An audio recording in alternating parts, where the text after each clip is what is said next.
رجب کی فضائل قرآن اور احادیث کی روشنی میں سامعین کرام، سورہ توبہ آیت نمبر 36 میں اللہ تبارک و تعالی فرماتا ہے ان عدت الشہور عند اللہ 12 شہرا فی کتاب اللہ یوم خلق السماوات والارض منها 4 حرم۔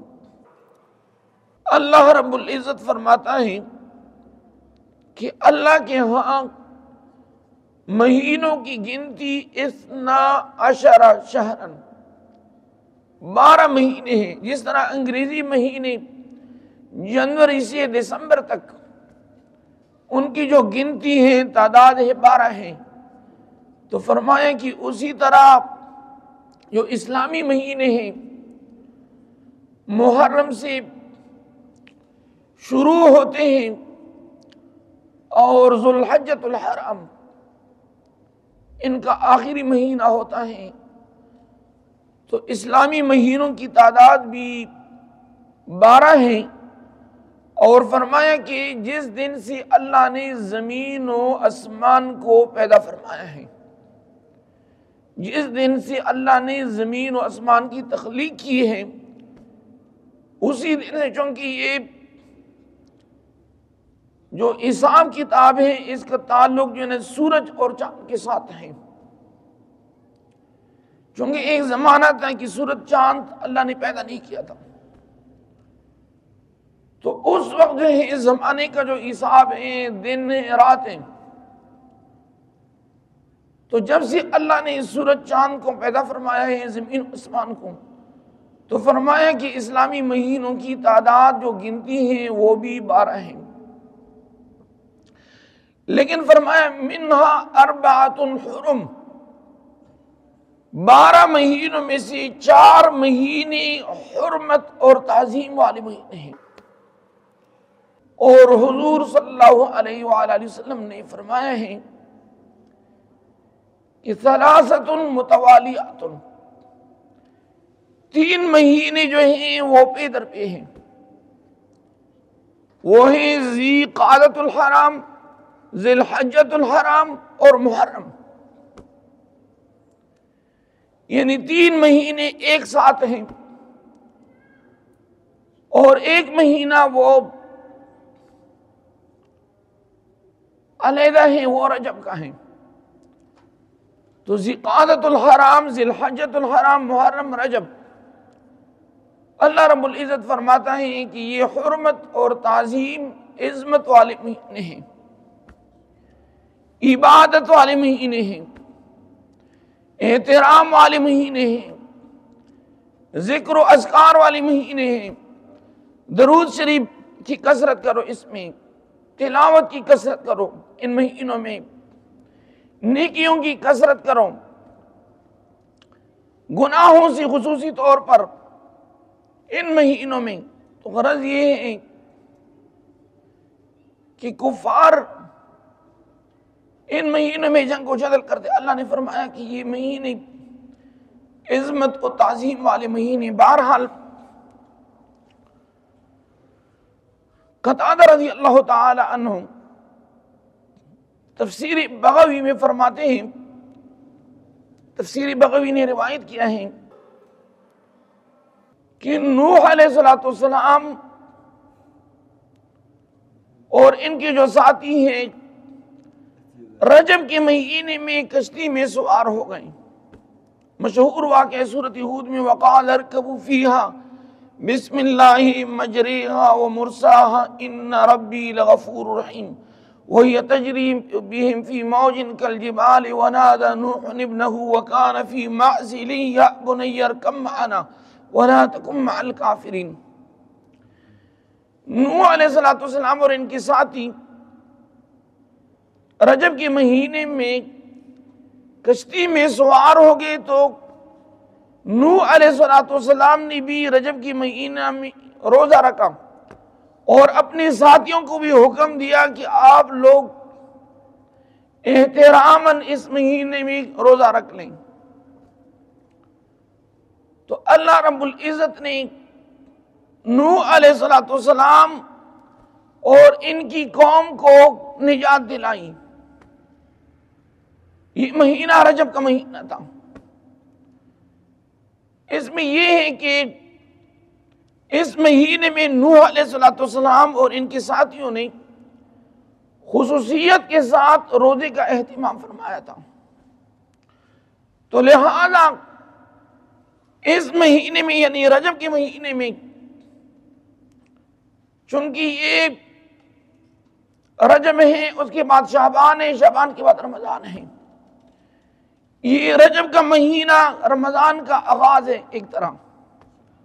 ان کا مقدمہ ہے۔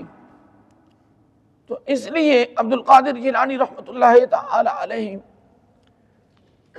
فرماتے ہیں کہ رجب کا مہینہ بیج بونے کا مہینہ ہے، اور فرمایا کہ شعبان کا مہینہ فصل کو پانی دینے کا مہینہ ہے، اور فرمایا کہ رمضان کا مہینہ یہ فصل کاٹنے کا مہینہ ہے۔ مطلب کیا ہے؟ مطلب یہ ہے کہ جو لوگ ہیں، ہم سب، اور خصوصی طور پر محمد مصطفیٰ صلی اللہ علیہ وسلم کی امت کے لیے چاہیے کہ رجب کے مہینے سے جو اعمال نیکیاں ہیں، قرآن عظیم الشان کی تلاوت ہیں، پنجگانہ نماز کی پابندی باجماعت، نوافل کا اہتمام، تسبیح ہے، استغفار ہے، نوافل کا اہتمام کریں، روزوں کا اہتمام کریں، درود شریف ہیں، استغفار ہیں۔ تو اس لیے فرمایا کہ یہ رجب کا مہینہ یہ بیج بونے کا مہینہ ہے، اور شعبان کا مہینہ یہ پانی دینے کا مہینہ ہے۔ فصل کو لوگ جو نا پانی دیتے ہیں، فصل کو سیراب کرتے ہیں۔ اور فرمایا کہ رمضان کا مہینہ یہ فصل کاٹنے کا مہینہ ہے۔ تو لہذا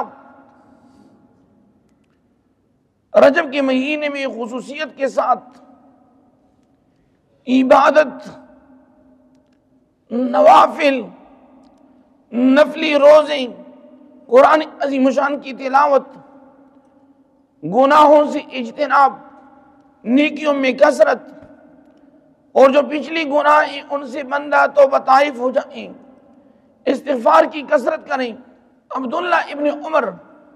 مشہور صحابی ہیں، ان سے سوال ہوا کہ کیا نبی کریم صلی اللہ علیہ وآلہ وسلم رجب کے مہینے میں روزے کا بھی اہتمام کیا کرتے تھے؟ عبداللہ ابن عمر رضی اللہ تعالیٰ عنہ نے جواب دیا کہ ہاں،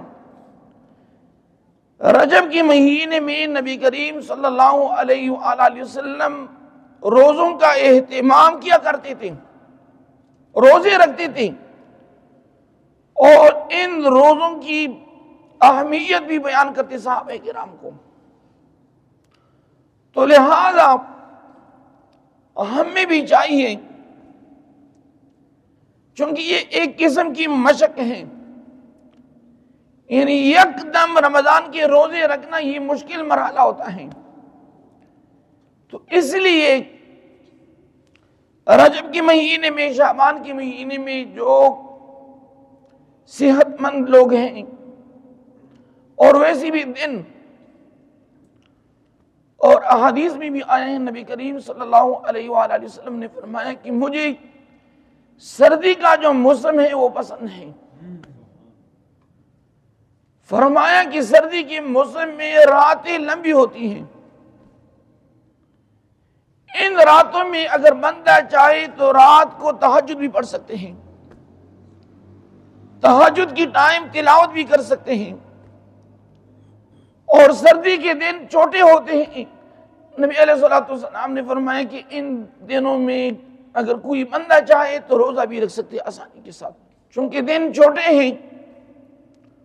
اور رجب کا مہینہ، اور حضور علیہ السلام نے فرمایا کہ جس نے رجب کے مہینے میں ایک روزہ رکھا، حضور علیہ السلام نے فرمایا کہ ایک روزے کا جو بدلہ ہے 1 سال کے روزوں میں عطا کیا جائے گا۔ یعنی جس نے رجب کے مہینے میں ایک روزہ رکھا، گویا کہ انہوں نے سال بھر کے مہینے رکھ لیے،